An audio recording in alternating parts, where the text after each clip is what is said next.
slow game to begin with. I think both players are going to take too many risks, and I think it's going to be, you know, information gathering and knowing what both players are like anyway. They're very, you know, I've said it before about Wolf being very methodical. Both Eike and Guillermo both are quite methodical players and don't overcompensate, take too many risks when it's not necessary. But I think the one thing we've seen from Guillermo in past events is when the time to strike is right, he knows when to do it. So I think that's something that Eike has to be aware of, going into this one. Yeah, exactly. You've got to play the player as well as play against the Pokemon. For Guillermo, it's going to be the Venusaur and the Incineroar leading out, whereas we have the Delightful Palkia and the Thundurus coming out for Eike straight away. That Intimidate comes down onto the Thundurus, but I do not see a boost. There is no Defiant here, so that's kind of a let-off there for Guillermo, but he is aware now that it is the Prankster variant, so got to be aware of things you've already mentioned, Eerie Impulse, Scary Face, Thunder Wave, things that Thundurus does have access to. So the Venusaur, as we see, is switching out just to give itself maybe an opportunity to try and get rid of the Thundurus before it comes back onto the field again. Yeah, well, Groudon's going to bring the Sun onto the battlefield as Thundurus actually decides to leave as well, bringing the Incineroar. And I think this is a nice time here by Eike, you know, bringing that Intimidate down against but not only the opposing Incineroar, but catching that Groudon switch in as well. Certainly going to weaken it, putting it a -1 attack stat in the face of the Palkia as well. Palkia, however, just going to go Protect, just going to ease itself in slowly into this game. Yeah, nice and easy turn for both players here, and really good adjustments as well. You know, you get the Sun on the field, get the Groudon onto the field here. You don't expect a water type attack from the Palkia into something like the Venusaur. So the Groudon's pretty safe as a switch in. At the same time, you're getting it in, but a great switch from Eike as well to get the Incineroar, get that Intimidate that's so important onto the Groudon on Guillermo's side of the field. So the Protect there from the Palkia, nice because it just allows you to avoid the parting shot drops and prevents Guillermo from adjusting his board position even further, because he would have thought, probably would have liked to maybe have got the Venusaur in there if possible.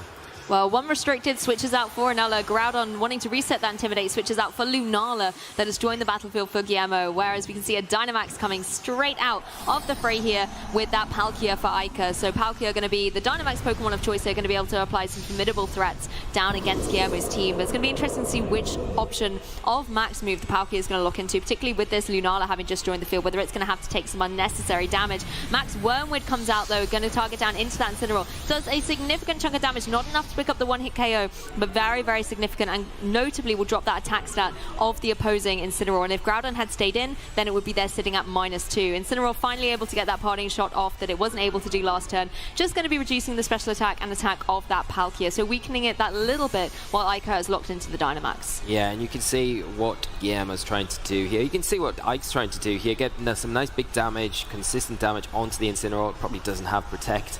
The Groudon could, but you want to at the same time just lower that attack stat with the Max Wormwind. Unfortunately for Eike, has taken the parting shot, which is going to mean that the Palkia isn't going to be able to be as powerful as it was before with the -1 special attack now going forward on its big attacking moves. Well, Lunala's having to take the party shot drop too, but it does have his Shadow Shield still intact at this point in time. Thunder is going to rejoin the battlefield, and I like how Guillermo's managed to sneak that Venusaur in Sun currently, so it's going to be able to have its speed boosted by that Chlorophyll ability. Yeah, now the Eike is also positioned his Thundurus really nicely here, because he does have the option to, again, like we said at the very start of this, go for the Eerie Impulse or go for something like a Thunder Wave into the Venusaur if he does deem it a threat, but opting for the Lunala here over the Venusaur. Yeah, targets down into Lunala as Venusaur finds its mark with that Sleep Powder, putting Palkia into a little slumber for the next couple of turns. Meteor Beam, however, coming out from this Lunala. I've heard rumors about this. If you power it up with the Power Herb as well, then you can get the immediate activation. You don't have to wait for the double charge. You're just going to be able to hit really, really hard with this rock type move. The Meteor Beam is able to find its mark. The beautiful animation coming out from Lunala straight down into that Thundurus. Able to take it very, very well. Yeah, just because of the parting shot that Eike was able to get onto it, and then that Eerie Impulse, so it makes sense there for the reasoning behind Ike's play to get that Eerie Impulse, knowing that potential Meteor Beam was coming out then just to negate that, really. It has, unfortunately, the Palkia has gone to sleep, so he's not really getting the most out of his Dynamax turns here, but reveals the Taunt, going to be able to slow that Venusaur down and prevent it from putting anything else to sleep for the rest of this turn. Yeah, that's exactly what the Venusaur was going for. The Lunala going to go for the Moongeist Beam again, a move I have not seen for so many years out here on the stream.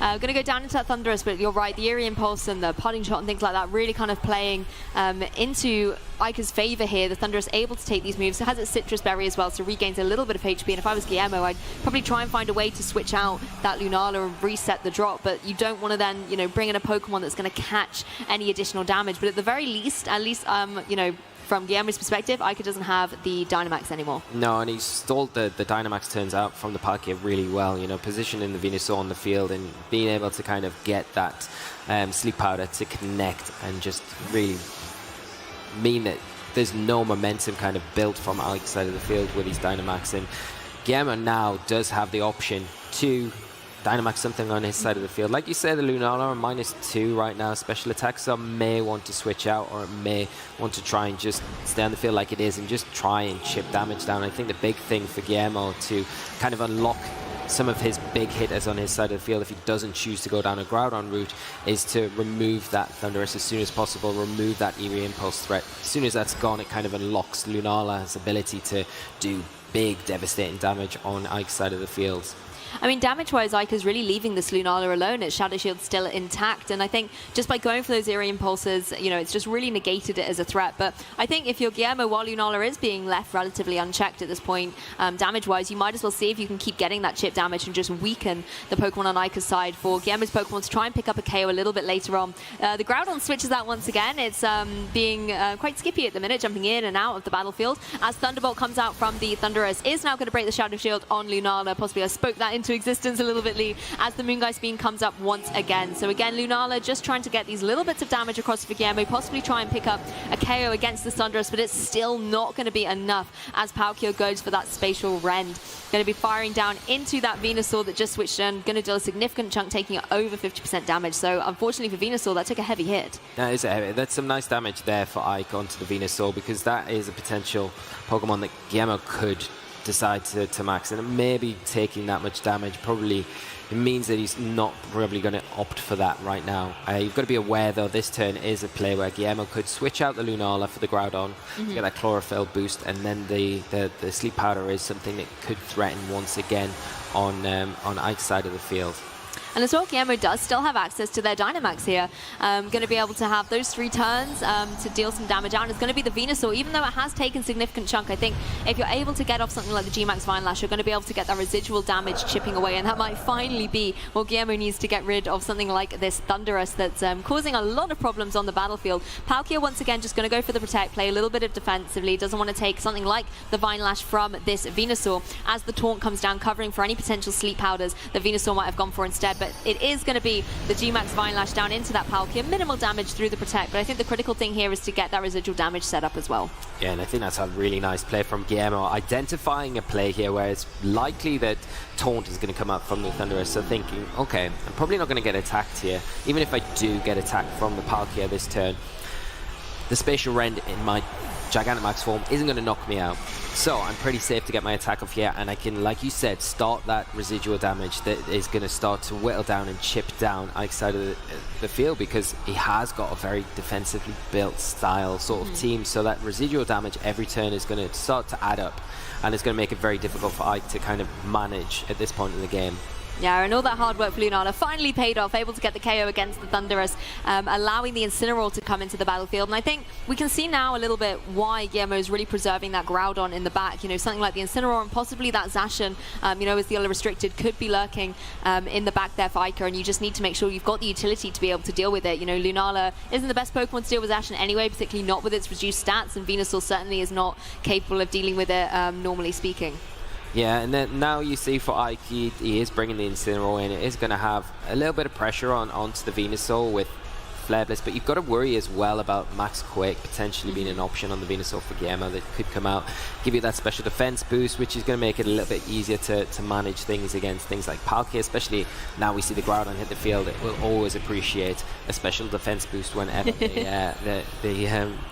the chance arises. Exactly, and I really like this play by Guillermo, getting that Sun back on the field, allowing the Venusaur to make sure it's going to go first here with the Max Quake down into the Palkia. Like you said, getting those special defense boosts up in the face of the Palkia, going to help Groudon out a little bit more, and it's nice to get the Groudon in for Guillermo as well, unintimidated.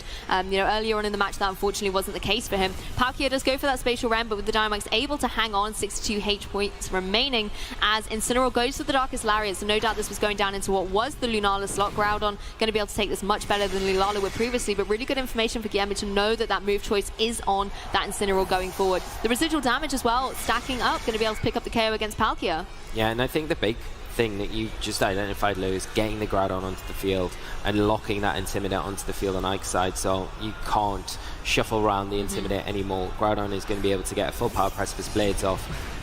If it's able to, you've got to worry now that the Zacians come in for Ike, so Groudon taking enough damage where it will get knocked out. But the Venusaur in the sun is going to be the fastest thing on the field. It is going to be able to put a lot of pressure onto the Zacian, depending on if it's got something like Weather Ball here. That would be a big move to have if it does have access to something like that and hit it for super effective. It does have the Max Quake, so it can throw that out, but it's not likely to pick up the knockout. Yeah, I think if you want to go for the Max Quake to the Zacian, it really needs to have had some damage already taken. And I like Guillermo Switcher, again, protecting that Groudon, bringing in the Incineroar. And there we see the Max Flare coming off from the Weather Ball of the Venusaur, going to not deal enough to pick up the KO, but certainly weaken that Zacian going forward, and the residual damage will be able to pick up the KO at the end of this turn with Groudon safely back in its Pokeball. The Behemoth Blade is going to come out into that Incineroar. I think is a wise sacrifice from Guillermo, just making sure that Groudon is safe to come in, go for that Precipice Blades going forward into the Incineroar to possibly try and close out this match. Incineroar, however, also wants to get a KO of its very own, going down into that Venusaur with a little cheeky critical hit for style points. Probably didn't matter too much, that one, but yeah, getting the knockout onto the Venusaur here, but it's done all the work it needed to, hasn't it? You know, it set up the knockout here onto the Zacian with that residual damage. Huge turn with the Max Flare coming off a Weather Ball, and the Guillermo has revealed it, and now the Groudon ready to just come in and take on Incineroar, which is not always the best of matchups for Incineroar, especially when you haven't got the Intimidate onto it. Yeah, very true. Certainly when you're an Incineroar facing down against the Groudon, it's always a little bit of a predicament. Also, kind of forgot about Lunala a little bit there. Both the restricteds coming out for Guillermo. And although Lunala isn't known for being able to deal a lot to the Incineroar, it can certainly help out here or there. It doesn't want to go for that Meteor Beam that would deal some phenomenal damage, but you don't want that double charge in this particular situation. It's probably best for Lunala to do what it's been doing so well in this match and just go for a Moongeist Beam and get a little bit of chip. Yeah, and that's it. I think just get as much damage as you can onto it this turn. If you are relying on Precipice Blades, we know the accuracy issues sometimes that has, so you want to make sure that you are getting as much damage as possible onto it.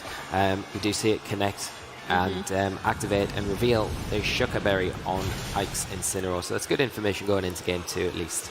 Exactly. It's always a scary moment when you see that pause before the Shucker Berry activates, wondering, has Precipice Blade missed? But for Guillermo, it did not miss, and he's able to take game 1 here in round 4. So I think that really was a match of two halves. Iike came out really strong. That Palkia applied a lot of pressure and, you know, was able to really weaken the damage to that Lunala. Lunala wasn't really able to do much, but unfortunately, I feel like on the flip side to that as well, Iike wasn't able to fully capitalize on that, because Lunala was just able to sit there, not bringing in a Pokemon to get KO'd. And Guillermo, I think, stalled out the turns of the Dynamax really well in that match. Yeah, I think it showed how pivotal the Venusaur was in particular for Guillermo, and how well he utilized it.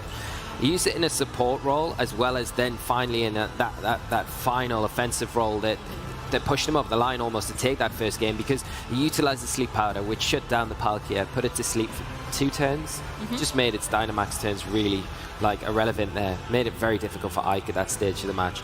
And then it also pressured Sleep Powder as well, so it forced Ike into almost giving up his Thunderous at one point, where you have to taunt it or you're risking other things getting put to sleep on your team. And that's when Guillermo kind of read into it and thought, now I'm going to max it and get my G-Max Vine Lash off here. And you saw how much that really made it very difficult for Ike to kind of come back from at that point. The Venusaur was definitely the star of the show. But like you say, the Lunala played its role in that game as well. I think what Ike needs to probably do is really kind of keep the Thunderous around, utilize the Thunderous a little bit better, and don't allow it to just kind of get taken down. I feel like Guillermo was kind of dictating play a lot of the time there.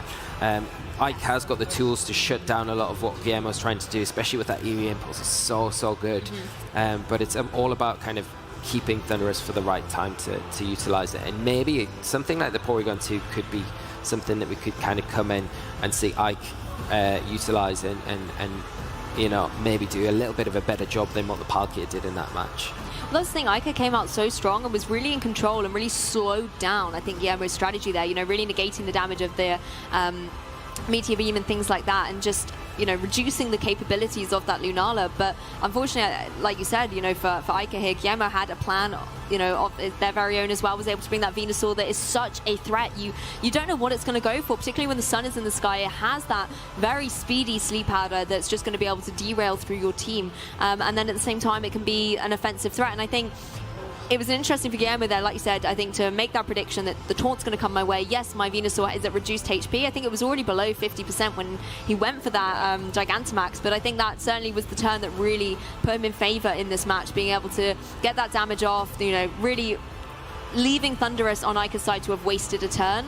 I think certainly was the turning point in that one, and it's going to be interesting to see how Eike is going to be able to adjust to that coming back in. Yeah, and it makes it difficult for Eike, because you kind of look through 6 Pokemon and you think, how are you best dealing with this Venusaur? Your Thunderous isn't Defiant. It doesn't have Max Airstream. Defiant what would have. So that's not really an option to offensively deal with it. Because I think that's the big thing. You can shut it down from a support aspect with the taunt, with fake out support. But you haven't really got, the Zacian, especially if the sun comes in, there's a Weather Ball threat there that you can get damage onto it, but you're not going to be able to outspeed it in the sun. So you need some sort of way of supporting it and threatening it at the same time. And I think a combination, probably, depending on what the Porygon 2's got option-wise, move-wise, it could have something like Ice Beam, which does give you a little bit more of an option to kind of hit it. And Trick Room's an option as well. If the sun's up, Chlorophyll is something that Guillermo has taken advantage of, then flip the dimensions, get the Trick Room set up, and put yourself in a better position to deal with the Venusaur, because we saw how really controlling it was in that first game. And I think that's the thing that Eike needs to identify going into Game 2, is really how to shut down and stop this Venusaur a little bit better than he did in Game 1. I think something like the Incineroar could be the key for Eike here. Really protect it from the Groudon threat. And then try and position it where you can. If you can get an Eerie Impulse onto the Venusaur, you're not worried about the Max Quakes or the Max Flares. So it's really about utilizing, I think, for Eike, the Thunderous and the Incineroar against Guillermo. But I'm sure Guillermo is also aware of that, so they're not going to be just as easy as saying it, and that's what's going to happen. I mean, my eye's certainly going to be on that Incineroar. It certainly has the capability to deal with that Venusaur, like you mentioned, and at the same time, with the Dark Solaria, it can apply some good pressure to that Lunala as well, just remove it from the fray. And even though Lunala didn't deal a lot of offensive pressure, I think the fact that it ate into so many of Eike's turns while not being KO'd, and, it was really just kind of left alone to go for those Moongeist Beams and keep chipping away. It would be nice just to get rid of that restricted a little bit earlier on, possibly, if the turns permit. But like you mentioned as well, the Incineroar is certainly a good option for Eike to be able to deal with that Venusaur, but you have to watch out for that Groudon. So possibly, if you're Eike, you might want to bring that Rillaboom to deal some good damage into that Groudon, try and remove it a little bit. It obviously as well, the Rillaboom's not so much a counter to the Venusaur, but it's less affected by, obviously things like the Sleep Powder, for example. But I think you have to then worry again about the sun. We looked at a little bit about weather, but when the sun is up, those weather balls are going to be turning into max flares, and that is something that the Zacian or the Rillaboom do not want to take at all. So possibly, Palkia may even be setting up that range just to help out a little bit with the Rillaboom. There's a lot of options for Eike to do going into this to try and counteract that Venusaur. Yeah, and I think there's just a couple of technical issues here for the players here, so we're just waiting on them getting set up for Game 2, but we're into it in no time for those of you sitting watching at home and at the venue. But Lou, you make some great points, I think, there. I think the Lunala was given pretty much a free ride in that last game. It was just allowed to sit on the field. Even if it was -3, it was just allowed to sit there and just get the damage out every turn, churn it out until the Thunderous had left the field. And, that was the big thing. That's what Guillermo wanted to happen. So I can't allow that to happen in this game. I think the one big thing that I would like to see is a Porygon 2 from Eike. Yes. I think it gives you the immunity to the Moongeist Beams in particular. It gives you a way to dictate speeds. You've just got to be careful around the Sleep Powder potentially from the Venusaur, because the the item of choice on a Porygon 2 is always going to be the Eevee to boost those I don't think it's going to be stats. safety goggles on this occasion. Maybe it is. You never know. Crazier things have happened. Yeah, but no, you're right. It's not going to be safety goggles, so you are a bit susceptible to that. And if you are trying to get your Trick Room up, you're going to have some line of support, i.e.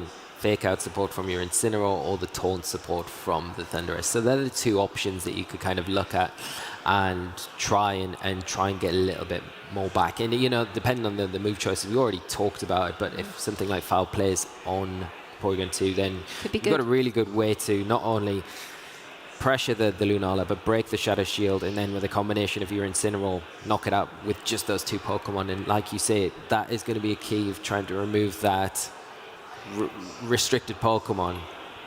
So that might be one way to approach it. But you know, like I say, Guillermo is a very experienced, strong player. He's going to be aware of these potential threats on either side of the field. So not going to make it just as easy as that. But there's a lot. It's a really good. I really enjoy looking at this matchup. I think I think both players have definite answers to the bigger threats on each other's sides of the field, and it's just about who kind of chooses the better options to manage that. And I think we saw in game one that Guillermo was able to really utilize his tools a lot better than what unfortunately Ike did in that. And the positioning was key. We saw the Groudon switch in and out, you know, and it got that early Intimidate. There was a lovely play from Ike being able to catch the Groudon switch in, get that Intimidate down, but then Groudon was able to switch out, reset it, and obviously came through right at the end of the match itself. But I think I fully agree with you there. I'd love to see the Porygon 2. Not only because I love, you know, Porygon 2 and Porygon Z, but I just love to be able to see that Pokemon come back in. And I think you mentioned as well kind of that speed control. That could be really useful as having something like the Trick Room. Guillermo was going very heavy on kind of the speedier side with the Venusaur, and also Lunala naturally very fast anyway. We saw it moving much quicker than some of its partner Pokemon. I think if you're able to get that Trick Room up, avoid a few sleep powders potentially, then it could just put Eike in a position where he has the momentum there and he's able to start going for the damage there, maybe try and deal with the Venusaur a little bit earlier on. But at the same time, if the Venusaur is Gigantamaxed up, then it's going to be a little bit harder to deal with, you know, unless you've got the Sun up as well and you're able to go for those powerful Flare Blitzes boosted up by the Sun's rays, then it's going to be really difficult to deal with it because it's going to have all of that extra bulk. Yeah, and in particular in that situation, you kind of need to have the Incineroar on the field, also having the Intimidate onto the Groudon, so you're not as threatened by both opposing targets if there is the Groudon and the Venusaur on the field. So you've got to kind of try and get it into a position where you are able to comfortably Dynamax it and then put that pressure on it. And you kind of have to do that after the Venusaur's maxed anyway, so it's difficult because you're probably already taking the residual damage at that point. And that's kind of the big thing. You want to prevent that if possible. You want to get your Trick Room up with Incineroar on the field to max in the sun and just remove the Venusaur and just, you know, like we saw Arash deal with the Colossal in our earlier match, where round 2, I think, where he was able to remove the Colossal and take away the threat of that residual damage early on in the game. And I think that makes it a lot easier to manage when you're having to deal with these big Gigantamax Pokemon that have this residual kind of side effect to their signature moves. If you can remove those threats early on in the game with a game plan, then it makes it harder for your opponent to really kind of stall out your turns as well as kind of take the win in the end. But the kind of residual damage is incredible, and particularly with those bulkier Pokemon, they're often trained to be able to survive a big damage and just live by a little bit of HP there. So if you have the residual damage, yes, you're able to survive the big heavy hit that you had, you know, trained your Pokemon to be able to live, but then the residual damage will just pick up the KO straight away afterwards. So it's, I think, a really great utility for trainers to be able to have. Yeah, 100% agree, Lou. We are hearing that there is a judge decision going on stage right now. This situation is being dealt with. It will be dealt with as quickly as possible, but we'll hopefully try and keep you entertained while that situation has been resolved at all. Yeah, as soon as we have some information on how that round 4 match is going, we will of course let you know. And I'm going to hold Porygon 2 responsible.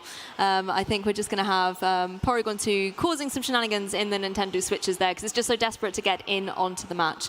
But as soon as we have an update for you, we will be able to of course communicate it. Thank you for your patience, and we hope you are enjoying the fantastic stream as much as Lee and I are sitting behind this desk. Yeah, it's phenomenal to be back. It really is, Lou. I'm just having a great time. It's nice seeing old faces that I haven't seen in such a long time, and new faces as well, you know. So it's just great to see everyone enjoying themselves, I think, is the big thing at this event. You know, I guess I have said that there's a lot of pressure on a lot of players because there's a lot on the line here. It is an international tournament, but, you know, the baseline of it, at the end of the day, we're here, we're amongst friends, and that you've got to enjoy these things. And it's really great just to kind of look around and see the enjoyment in the venue, in the hall here, and I hope everyone at home is kind of feeling the vibe and enjoying it as well.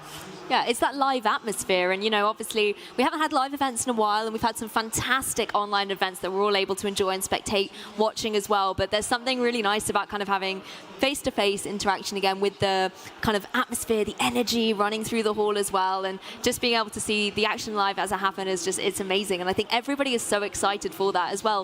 Frankfurt, Germany, an amazing place to be. It's my new hometown. I'm very, very happy that Pokémon has been brought here and we can show off this amazing city. It's a beautiful city. It's a great location. I'm very jealous, Lou. Very jealous. Yeah, but no, it is, and the weather's been great. The sun's been here, which is a big kind of indication of probably what we'll see a lot of this weekend. But yeah, it's great to see all these top players as well kind of flying from all around the world. We've got different nationalities from all over the world being represented at this international championship. And that's the beauty about it. You know, you're not just getting one area, you're getting all top players. And hopefully we can kind of keep on showing those players throughout the stream today. We've had some phenomenal players already on stream. Yeah. And I don't think we could have really asked for better pairings so far in this event. So hopefully it continues. I'm sure it will. But I love that competition and rivalry as well between players here. Obviously, we're at the European International Championships, and our reigning champion is an Italian, Flavio Del Pidio, so was taking home the European title for Europe. But I love them when you've got kind of the North American players coming over and trying to steal that title and take it back over the pond. And I really love that kind of energy and rivalry that happens. And you can build some really great stories from seeing that happen, particularly if potentially it's someone who's maybe won an international before or won a couple of regionals, and they can add that accolade and take it back over with them. And I know particularly when there's sort of the North American International Championships, the Europeans always go over and want to take it back with them home. It's always the thought, yeah. Unfortunately, I've never been in a position to do that personally, but I always root for the players that are in that position to do it. Same. But yeah, you're right. The rivalries that we've got going on between different, you know, nationalities, it's always good to see. And the one thing I like about it, that I really love, is when you see the different formats kind of meeting, because you're going to have a different format in North America than what you're going to have in, say, Oceania, and then it does often change, doesn't it? You know, South America, and they're different formats kind of facing off against other ones and seeing which one kind of comes out on top is always very exciting, because each individual region always has their kind of favorite picks and favorite cores and things like that. So that's one of the big things that I do like to really witness throughout these events. But we are hearing that the head judge is heading over to VGC area, so we should have a decision coming imminently. Yeah, very soon, and we'll be able to communicate that. But I love how you've actually touched back to a really fond memory I have of 2018. It was 2018, 2019. It's hard. The years always sort of cross over, where we had the Sun, Moon, and Ultra series.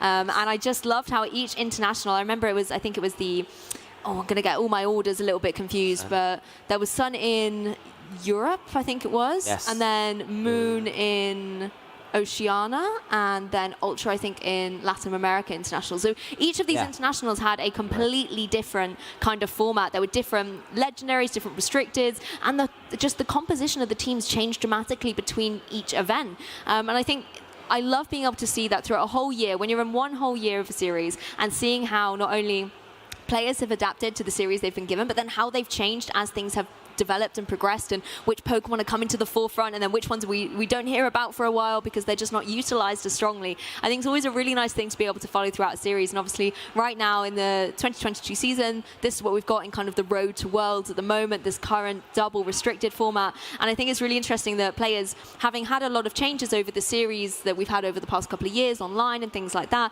that they've now got this steady series that they know if they want to get to those World Championships and they want to compete, maybe they've already got their invites. A lot of players players do. They know that this is going to be the format, and whether the team maybe that they've got now, it's always, I think, interesting to look back and see, was this a team that helped you get that Worlds invite? Has it made changes along the way, or have you completely changed it up depending on the tournament? Yeah, and I think that's what's very exciting about the World Championships this year. You've got this very long run, almost 6 months of a format developing over time, and we've already seen the kind of peaks and troughs of that format already. We've seen, you know, teams come and go. We've talked about the popularity of Parky at the very start of the format, and that's not as popular right now as it was. I know we've just seen it on stream. It's true. It's not the most.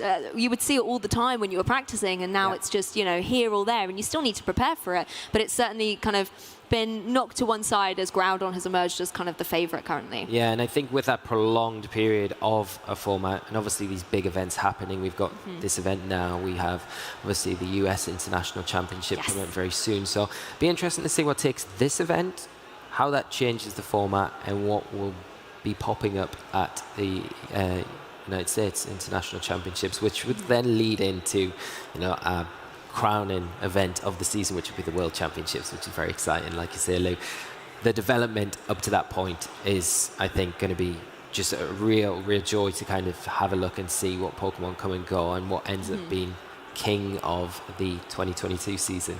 I can literally hear the energy and anticipation in your voice there when you were like talking about the World Championships, who's going to win it. It's always something that we look forward to. And, you know, there are a lot of amazing tournaments coming up. You know, we just kind of focus on Europe here. In May, we've got, I think it's Lille, Bilbao and Bremen events are happening. And I know there's going to be a lot of players there really trying to get those invites to the World Championships. A lot of people, you know, we've had to wait quite a while to get to our next World Championships, and they're over in London. I think a lot of people want to make sure they get their invite and showcase their best Pokemon abilities on that stage.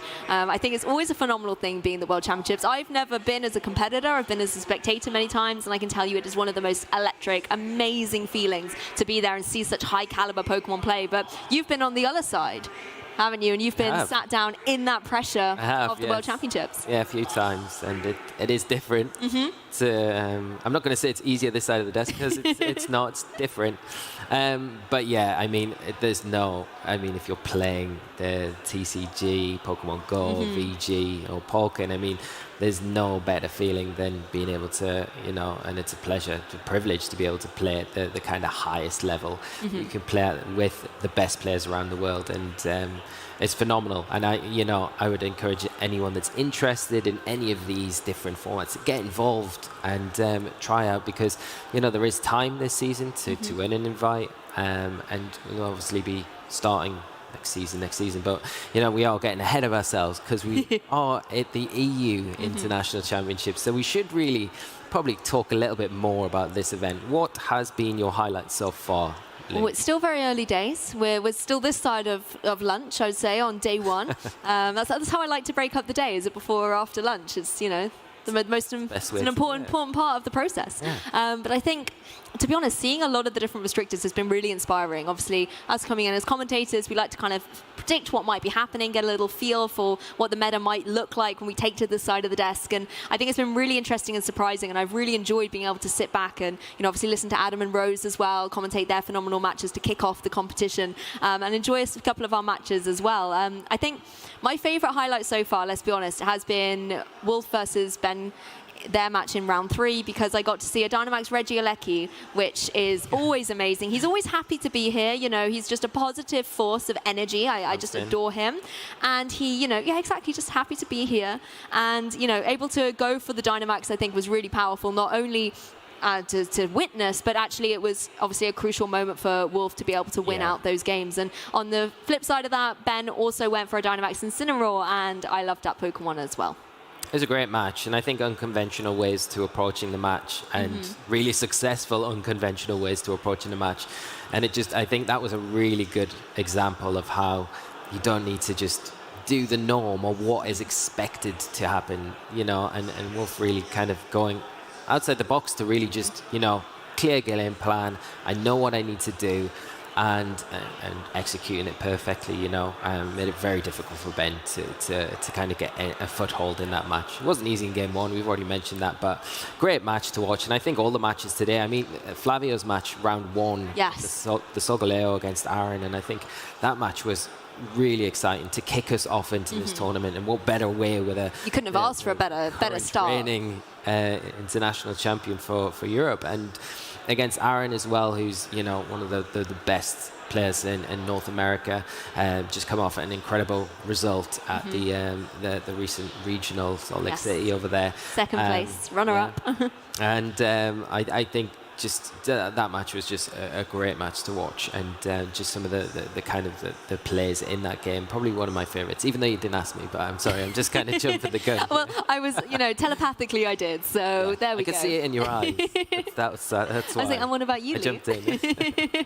But I think, no, you're right. It's a great way to kick off the competition when you've got the reigning champion coming back in, and they also get the victory in round one. It just sets such a nice precedent for the event and starts that story building really early. Obviously, you guys at home get to follow these players and their journey, and there'll be certain players that maybe you've never heard or seen before that you're going to, start discovering their journey and root for them as the tournament goes on. So I think it's always nice that we can bring those moments to you guys at home as well, so you can enjoy the action and feel that same adrenaline, that same energy that we are here watching these stories being made. Yeah, definitely.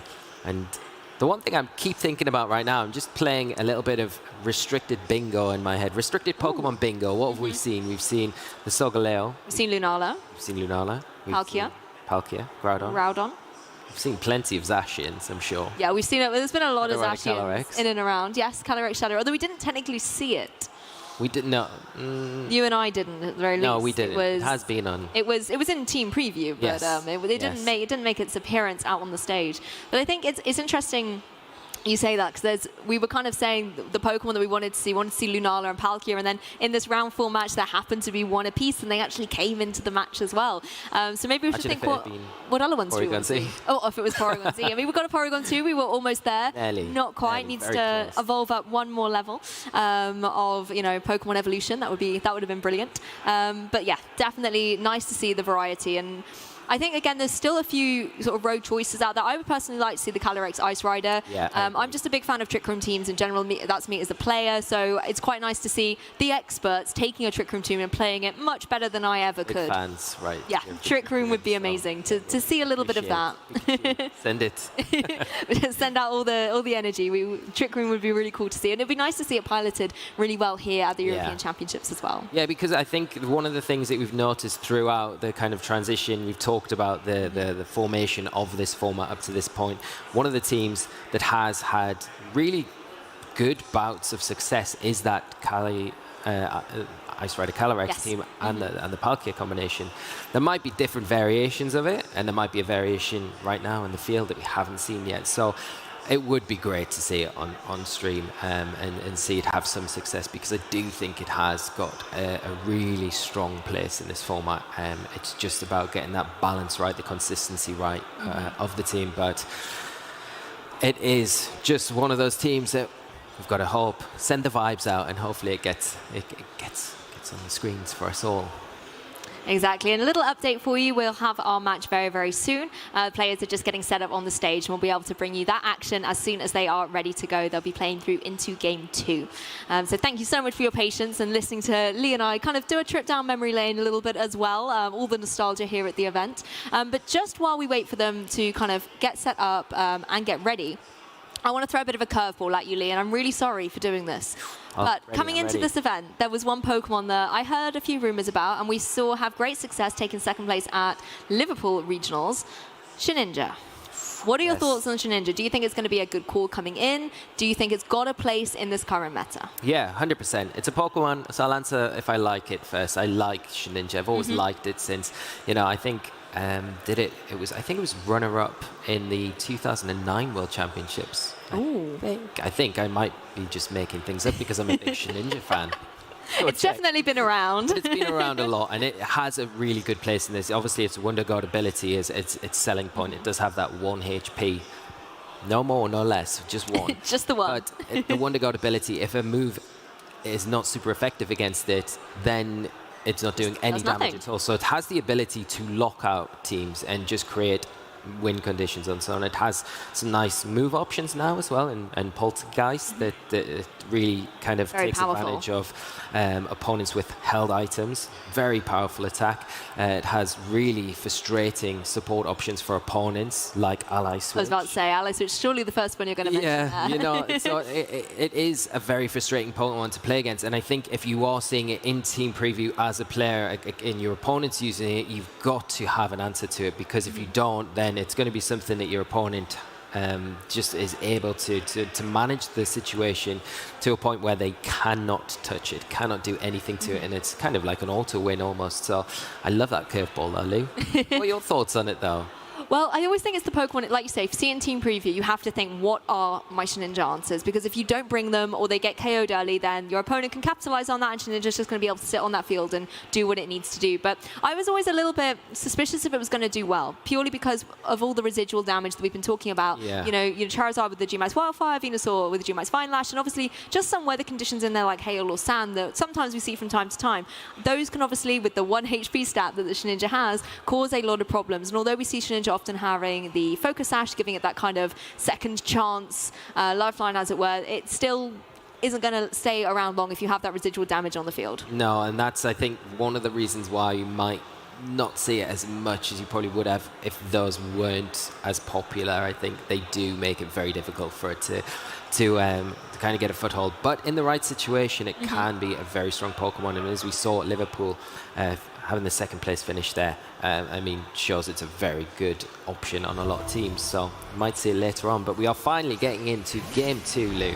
Yes, as a recap, this is Game 2 of Round 4. Guillermo Castilla won Game 1, and we're now going to be jumping into the action to see if he's going to take Game 2 and close out the set, or if Eike is going to be able to break it even and push for a Game 3. Guillermo has brought out the Venusaur and the Incineroar as the lead, and Eike bringing out that Rillaboom paired up with the Palkia. And we did mention Rillaboom might be a nice adjustment here, so nice to see it on the battlefield. Yeah, I think for Eike, it gives him the option to potentially, it's probably likely be a faster fake out than the Incineroar on Guillermo's side of the field. So it does give you the option to potentially stop the fake out from that side of the field. The only drawback is from Ike's side is he's intentionally brought the Grassy Terrain, which is powering up the Venusaur now. So if you've got a much stronger G-Max Vine Lash, and if he decides to go down that route, then that is something that, you know, Eike is going to have to manage. Well, a straight switch coming out from that Incineroar wants to preserve its Intimidate to be a little bit more useful later on. As the Dynamax comes out, it's going to be that Gigantamax Venusaur straight away here, not sun boosted, but going to be able to be formidable, particularly with the Grassy Terrain, like you mentioned, boosting up those grass type moves. The G-Max Vine Lash is certainly going to hit very heavy into that Palkia, which is wisely, I think, protecting in the face of this Venusaur. So we'll still take a little bit of damage, but certainly not as much as it would if it was unprotected. Vine Lash does come down and connect, does a small chunk of damage there, but I think once again, as mentioned, the critical thing is going to be that residual damage, chipping away at Palkia and any other Pokemon that are going to be susceptible to it.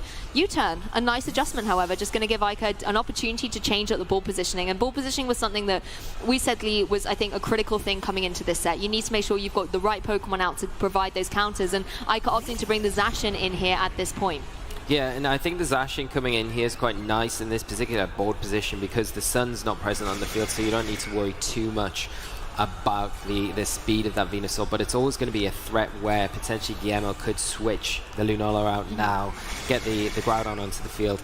And the worst part about going for the U-turn's great to kind of get that repositioning, but the fact that you're bringing your Zacian onto the field to take that residual damage is not ideal. You kind of always want your Zacian to take as least damage as possible, you know. So in that respect, it might have been a little bit better to try and keep the Rillaboom on the field, although very difficult to do because it's in front of an Incineroar and a Venusaur, so you have to try and get off the field somehow.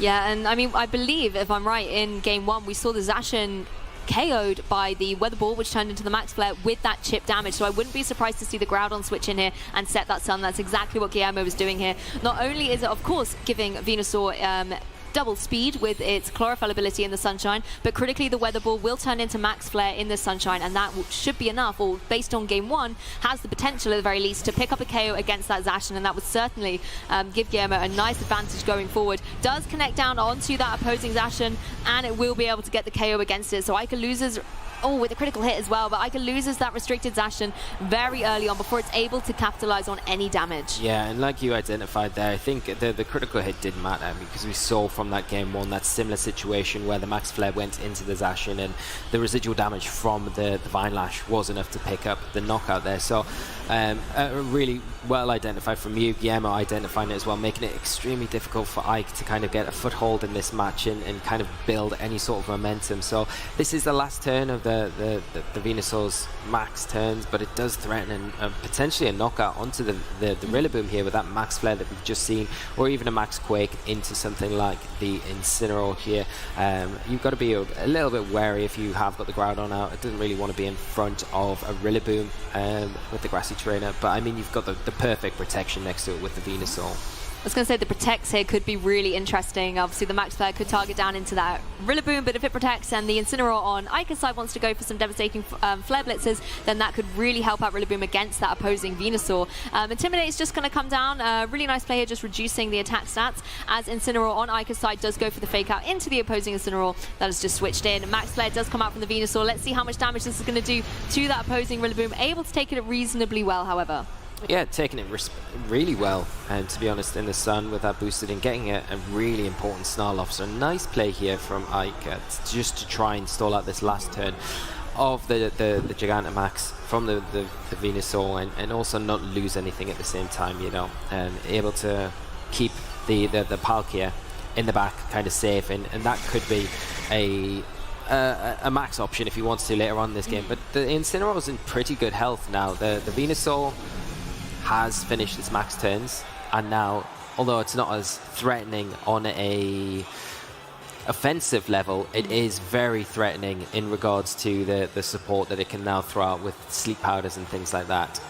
Yeah, and of course, Eike still has the utility for that Dynamax, so still has that capability as the game starts to progress, going towards an endgame situation here. Venusaur is going to go for that sleep powder, however, finds its mark down on the opposing Incineroar, so putting it straight to sleep. Venusaur not having to worry about taking any Flare Blitzes here, as Rillaboom does go for the U-turn. So going to deal a little chunk of damage there to that Venusaur, as Eike allows the opportunity to now reposition on the board. So the Palkia is going to have to be the Pokemon that switches in here. Zacian has already been KO'd and down to just 3 remaining options.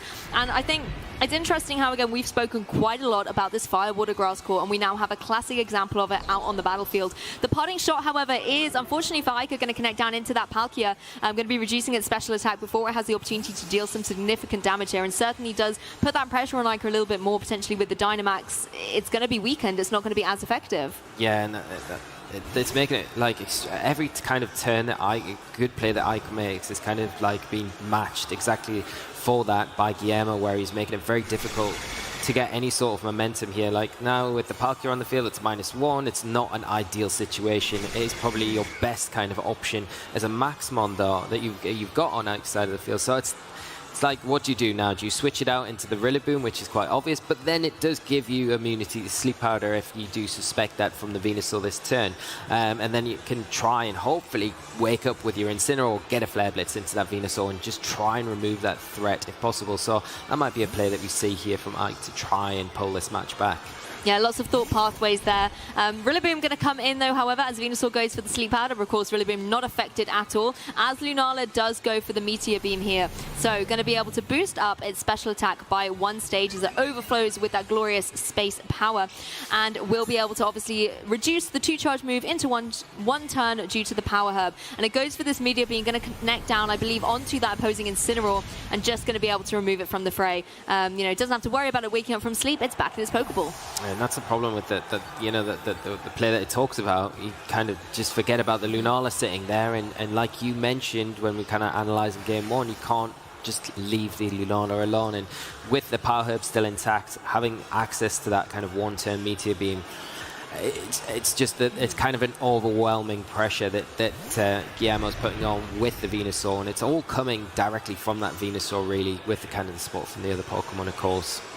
And, you know, it was an adjustment by Eike here not to bring that Thundurus, instead opting to bring the Rillaboom. But the key issue here, I think, was you needed to protect that Incineroar. Incineroar has gone down now. That was certainly going to be the Pokemon that was going to be the thorn in Guillermo's side. And now, yes, you've got the Palkia back in. It doesn't have the reduced special attack anymore from that previous parting shot. So it's certainly the moment to Dynamax here, and you can see that's exactly what Eike has gone for here. But I think not having that Thunderous has allowed the Lunala to capitalize on it a little bit. It can get that damage off without having to worry about the Eerie Impulses reducing its special attack, and it's still, I believe, has its Shadow Shield intact. Rillaboom going for the fake out into the opposing Venusaur, just chipping away at it a little bit further as the Lunala goes for a Moongeist Beam. Now this time it hasn't had those Eerie Impulses, so I'm sure Lunala is going to be delighted to be able to deal a little bit more damage going forward. It finds us marked down onto that opposing Rillaboom and will be able to get the KO against it, leaving Eike with just the Dynamax Palkia going forward in this game too. It does, however, go for the Max Lightning, connects down onto the Lunala. Shadow Shield, however, just going to obviously greatly reduce that damage. But I think the thing I love about the Max Lightning is those sleep powders are going to be null and void now because the electric terrain is on the field. Palkia cannot be sent to sleep by that Venusaur. Yeah, it's a really smart play there from Eike, you know, just meaning, you know, if I do lose the Rillaboom this turn, which I'm likely to, at least I can do something to kind of mitigate the sleep powders that are so frustrating to deal with from the Venusaur. So, nice play, you're not getting much damage, and the Lunala now, you know, it +1 special attack, and it is going to be able to just throw out these big Moongeist beams, and unfortunately the Palkia probably not going to be able to do enough damage. It's kind of Palkia versus the world here, and I think, you know, Guillermo's just made it very difficult for Eike to get any sort of momentum in this match, and I think especially because you're not bringing that Eerie Impulse that was so strong and, you know, really good for Eike in game 1. It makes it harder to slow these special attackers down on Guillermo's side of the field. Well, Palkia is giving his last hurrah here, going for the Max Wormwind into that opposing Lunala, reducing the attacks out of the opposing Incineroar, and just trying to utilize the Max moves as best as possible. But as you mentioned, Palkia versus the world is one Pokemon versus 4, and of course the issue as well when you're kind of locked into your Dynamax is you can really only target one person at any time. You know, I'm not saying Palkia necessarily has spread moves either way, but it does just really limit you, and if you're Guillermo, you can capitalize on that. You can just go really high on the offensive because one of your Pokemon is always going to be untouched. The Moongeist Beam there doing a significant chunk. Max Wormwind going to come out, this time just going straight into the Incineroar, and will be able to pick up the KO against it, reducing the attack stat of the Lunala, but that does not matter. I think the critical hit there's just a nice kind of show for Palkia, almost just like trying to get it one KO where it can. Little consolation prize. Yes, that was the word I was looking for. Yeah, it deserves it. But yeah, I think it's just overwhelmed, I think, is what the thing has been in this match, and it's just been a little bit too much. The Rillaboom, I can see the logic if maybe Eike was predicting, maybe thinking, okay, is Guillermo going to bring the Tapu Fini this game? I need a way to kind of change the terrains. But otherwise, I think the Thunderous might have been the better option there, and we do see Guillermo take game